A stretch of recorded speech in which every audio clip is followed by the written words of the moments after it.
right.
Oronese. Good morning. Good morning. Good morning. Good morning. Kenke na-emen ama nna enu ya. Onye nna anụ ni egbu okongwu. Adreesị ebe ife na-adị ya.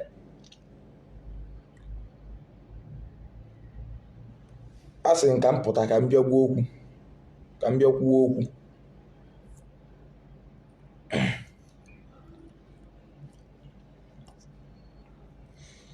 Go also no OGA go let house stop. Go let house. Before you comment ya no na post to ndị mmadụ or there anything. If you don't know how to spell, edesina ife.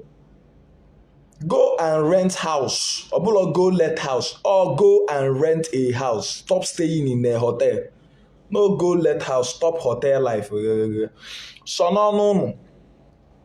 You don't know na say no no. Na ego ga agbugbo na ego lodge music hotel. Ime video na ofia say no so ofia ka ị na-emezi video dia. Inwezi ego na ụwa ga agbugbo. Ị nọ na hotel na asịkwa gị si na hotel pụa. Na mgbe ọbụla gị na hotel. Iyi ezigbo akwa asị na iyi ezigbo akwa. Iyigbo ofu akwa asị na ị na-eyi ofu akwa.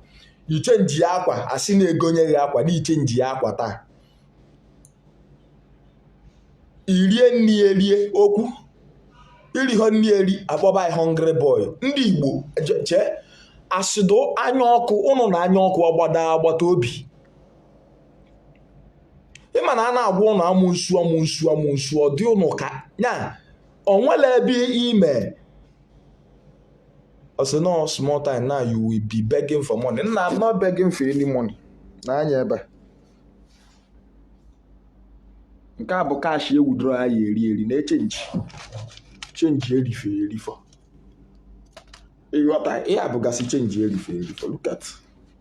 Na cash e withdraw aye eri for today. Ọ dị ka ọgwụ. Okay. You look here, I'm not begging for money. Look at it. Look here, Adama ayego. You got your nagwa. I'm not a poor man. Ndagodo obiam. Onwagwu adding loaded. Ndagodo obiam enwe m mmadụ. Enwe m onye bụ na ọ gafegwa ebe na-amị. Ịghọta. Ụmụ nwanne m anya ekwe ka aga ọgụa m gbaa mbọ ka ị nwee mmadụ. So mụ na ya dị eme ofifo. No joke. For today, tomorrow ejekwa withdraw ọzọ nwere ike nke anyị zụta. Get out. Na ya dị eme ofifo. Ndị Igbo ga-ata ya amụnsu in the highest order. Taa ya amụnsu. Nya ifunu ga amụnsu rula. Ga ebụrụ mmadụ gbaa mbọ jee ka amụnsu. Na-egbupụ ogbonuke. If not for anything, every month ọ dị mkpa. Amụnsu abụ ọzọkwa sọ nke na-efe n'abalị. Ịghọta. Amụnsu abụrụ sọ nke na-efe n'abalị. Or your friend can be a witch to you. Or you nwoke nwere ike ịdị na-ata ya amụnsu ya. Ị na-ege ntị na-afọ ife na-emezi n'ụwa kịta efu n'obodo adị ọzọ mma. ịghọta ige ntị ife na-eme n'obodo na-efu n'obodo adịghịzi mma. Jik my brother nke ka m pụtakwa ọnụ ka m gwa okwu. You say I should go and sell all my pages.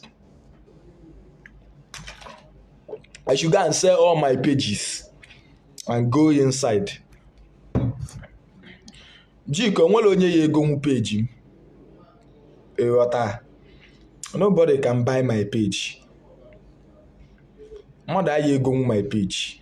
I'm telling you, Mba Prince, no need of blocking it. Why will I block them? Then I'll be me go Facebook. It's not possible. Or can nobody can afford. Okay, ka ibido n'isi. Obu no okongwu. Onya? Ebe aka na akwaka. Obu no okongwu Dibia dey see ife dị iche. Nke no kita 182,000 followers. That page I emenwe afford 3 million on onye ego. Nobody. Friend of the page but 3 million. So it is quite interested in indicate on my DM. Cause my second page in on a 48,000 followers. Kaya bido me build. The omega a month and 2 weeks. I be 2 months bido build that one. Kaya if on ya about 10 million can be that one. Cause that one demonetized on our Ogo. If you go to the account as of speaking is $2,000. I go sing everything. Go see my payouts. Everything. I'm going to pay this month. It's $2,000. So when you get with the good email, you have 10 million. I'm going to afford. I've been on my new page. Guys, barely 3 weeks to a month to now. Suppose I have 3 weeks. I go on the page. I go on the page and work on 4K. Okay, I think 3K, 4K followers. Yeah, I bought the page for 80,000, but today the page is heading to 19K followers. You got that one? Me for 5 million, 7K dollars the nearest of recent. 7K dollars. Sorry, $700. $700 the near. If you are interested. 5 million. Why the money screenshot go see anya na abofo. So my page is very costly. Man, when honye ye go no, but no honye ye go no. Say waka honye me go need me go my brother.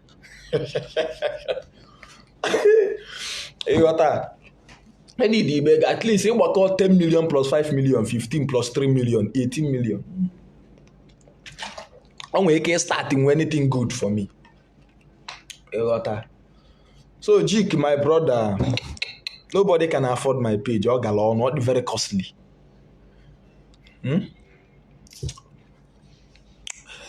So, organize and don't manage a monte. Or quite near. Welcome even at all this morning. I'm just happy. I'm just happy. I'm just happy. Okay, for no why put over one bomb. Cut a devil domenana, what even domenana. Okay, for or menana. Immobile menana. Or do you talk? Do no menana, young with tea anywhere else. I'm telling you the truth. You got that. When you say more, na lie, na Facebook, ada kumo. Ogechi mana na asị ka na-ekwu eziokwu. Facebook anyị agbara ya moto, anyị agbara ya plane, anyị agbara ya visa. It's on your phone, download, mepee page. Ya ruo monetization due, monetize ya ye mazi ya na asị ka na-ekwu eziokwu. Oje jụọ nke IB for ndị ma nwesi page dị si monetize. Ọ bụla iwere ordinary account n'elu ho 500 follower. Ya na asị a celebrity na lie onwe ife na-eme. So as aka odo ka mbem ka yin na akodoro unu fo. Only na akoro unu. Go Facebook ka brother Mike je lo no worth 500 million. Na Bini go je ese. Ono no lo na akwuware na acho oru. Find something. When I'm going to can alive with Mayor Indonesia. Open up, probably well ordinary account na akpari ndị ka mma na efilu na ikafa mma mụ na ya na aka ofu akụkọ. Na them we are not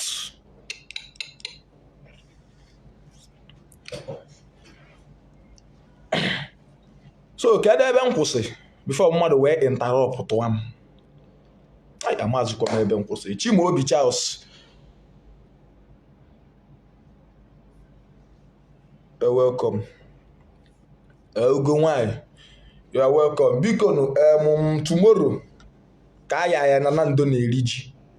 I will be there. Want all of you are well highly invited. Mata biele. Oyibo abụọ kwa asụsụ m. All of you are highly invited. So ịbịa nwa aṅụle ọwa bụ ofu mbịa. Ịghọta. Good, abịakwa n'ife na-ekwu maka ndị omenala. Imebe omenala mgbe aka ya ama n'ụwa na-atọ ezigbote ụtọ. Onwere onye ya enwe time ịkpọ oje kwụba ebe ya nọ Sunday bịa Wednesday bịa Thursday bịa. No. Ọ bịa hazie ụzọ mepelu gị ụzọ. You go back to business. You make money. Money is one of the easiest thing you make in life. And if you want to go far in life, stop showing yourself. Agwazina ndị mmadụ na-enwe ife. Ọ dị ka na-eme ka ehu, mebe ka mumu, na-eme ka m.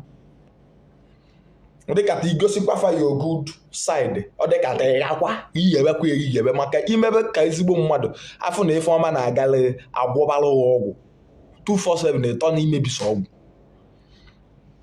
Otu ụnụ ncha niile nọ n'onwekwa onye furu ibie n'anya.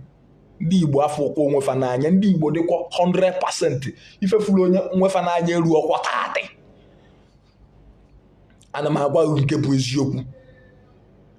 Ịghọta. Anụ ọfịa you no get house akpachala anyị n'ọkwebe nna gị. Nchatị ahụ n'obodo oyibo ka ị nọ obodo onye ọzọ. Fela ada emeghe.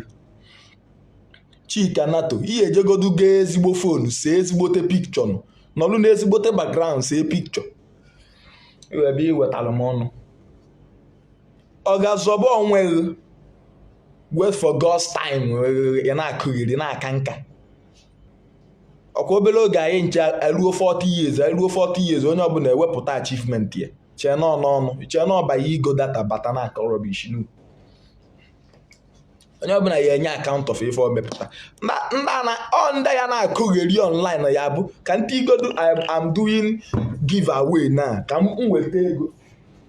M nwetafu ego na so that I will be doing giveaway for 10 people. If ndị a niile na-akparị ya drop aka number na comment section. Yeye people. Zọba onwe.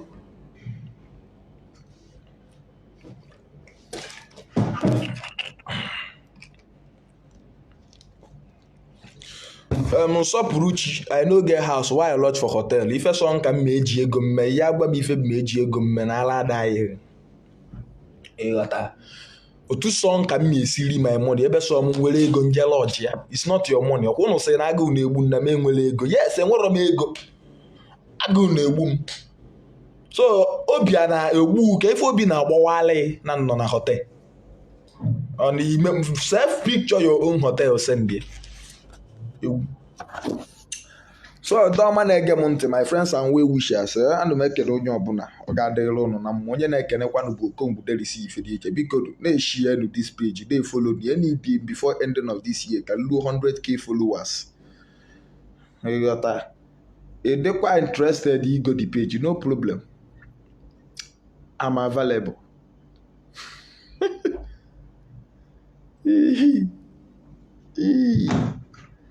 Ana m ekene ndị niile na-ekpe elu m ezigbo ekpere, ndị niile na-achọ ọdịmma m, ndị niile chọọ ka m gaa n'iru, ma ndị niile na-ehelp m, ndị niile na-enyelu m aka which is na m aya akwa afa. Very soon I will still unveil them.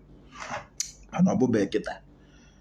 Ndị niile ya asị Okongwu you will never die. Aya ya ekwe ka ifele mee kuruo dan anyị kwere n'ahụ ozie ike kpọọ anyị ga-aza ịghọta. Asị na ọ ga-adịru nwoke na mma dịlụ nwaanyị na mma. As for Jik Nwanza Oga Jik, you are still my brother, sha. Oh, my brother ka ebo. Oga Zik self kwa mu. Oga Jik azọka m. Ịghọta ndị niile na-esendelo m efe cruise ka o ji ya cash. Ịghọta. Ya nwa na-asị m lee my page. Lee my page ịmaghị ego no. Nobody can afford my page. ọ bụ na ya afford my page tilu m ego na akaụntụ bịa were ebe nye 1 month build nke ke anyị nwe page ọ dafịa ya nwere ife ọ dị ya ike jilo m ihe ịtọ ọnụ fe na-agwa about the reality of it. I also na one of the best people when it comes to page grossing. So that is just it. So Jik, my brother, you are highly loved and you are highly welcome. Ogadere na mwa. Ngwa bye bye. No luzie ka ọrụ nfa seba na ife okongwu nwa okoko. Seba na ife okongwu nwa okoko ko. Ya gazie. Love you all. Chimaobi Charles, he send the kana ya lalan star. Chimaobi, chat yam na WhatsApp. Mobo chat yam na my DM. Can send yale my private number. Until you are very if we may weekend. Chimaobi Charles. Star don't win send the alum. I like it. Just send the alum your distance. Oh no, upon a fool. Where you may weekend double 2 or 3 bottle. Ọ bụrụ 2 or 3 bottle ka o zuru iwelugolu n'ọnụ ụwa ka ịnọ daalụ ngwa gazie share this my page ọ ga-adịrị ụnụ na mma